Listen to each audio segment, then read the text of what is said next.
राजू हर समय अपनी बहन का मजाक उड़ाया करता था तथा हर समय उसे परेशान करता था। दोनों भाई बहनों में कभी भी नहीं पटती थी। राजू बीसीए फर्स्ट सेमेस्टर का विद्यार्थी था, जबकि उसकी बहन पूजा एमसीए फर्स्ट सेमेस्टर के विद्यार्थी थी। उन दोनों की लड़ाई से पूरा घर परेशान रहता था। अगर पूजा अपने छोटे भाई को कोई काम देती तो राजू उस काम को करने से मना कर देता था, और अगर किसी तरह से मजबूरी में कोई काम उसे करना पड़ता तो वह उस काम को बिगाड़ दिया करता था। इसलिए पूजा भी अपने भाई राजू को तरह तरह से परेशान करने का बहाना खोजा करती थी। घर वालों ने पूजा की शादी रीवा के एक बड़े इंजीनियर के साथ तय कर दी थी। इंजीनियर परशोत्ती शुक्ला भोपाल की एक बड़ी इलेक्ट्रॉनिक संस्था में काम करता था और भोपाल में ही उसकी पदस्थापना थी। पूजा की शादी तय हो जाने के बाद राजू अपनी बड़ी बहन को परेशान करता था और कहता कि जल्द ही घर की सबसे बड़ी समस्या जाने वाली है। एक दिन पूजा ने अपने भाई राजू से पूछा कि जब मैं जा रही होंगी तो तू कौन सा गाना गाएगा।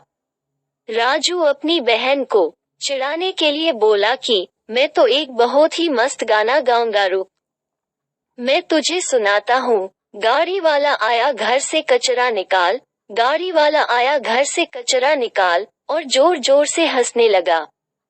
पूजा ये गाना सुन गुस्से में वहां से चली गई।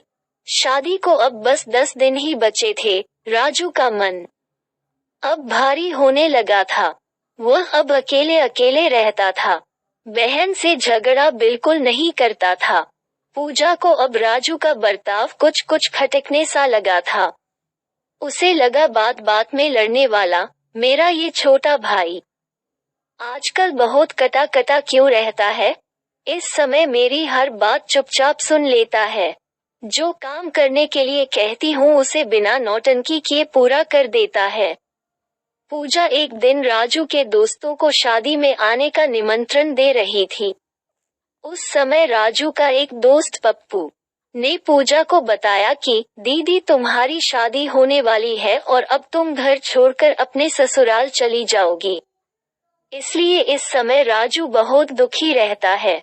पप्पू ने ये भी बताया कि कल हम लोग साथ में चाट और फुल्की खा रहे थे, तभी तुम्हारे शादी की बात पर चर्चा होने लगी तो राजू जोर जोर से रोने लगा। पूजा को बड़ा अजीब लगा, उसे झटका लगा। कैसे उसका शरारती भाई इस समय मेरे जाने की खबर पर दुखी है और दोस्तों के सामने रोता रहता है। उसे अब याद आने लगा कि कैसे आजकल राजू उसके साथ लड़ता झगड़ता नहीं है और उसके दिए हुए सभी कार्य को चुपचाप कर देता है। पूजा तुरंत राजू के कमरे में गई और राजू को छेड़ते हुए बोली कि मेरी शादी में तू कौन सा गाना गाएगा। पहले तो राजू ने कुछ नहीं बोला, पर पूजा बार बार जोर देती रही और पूछती रही।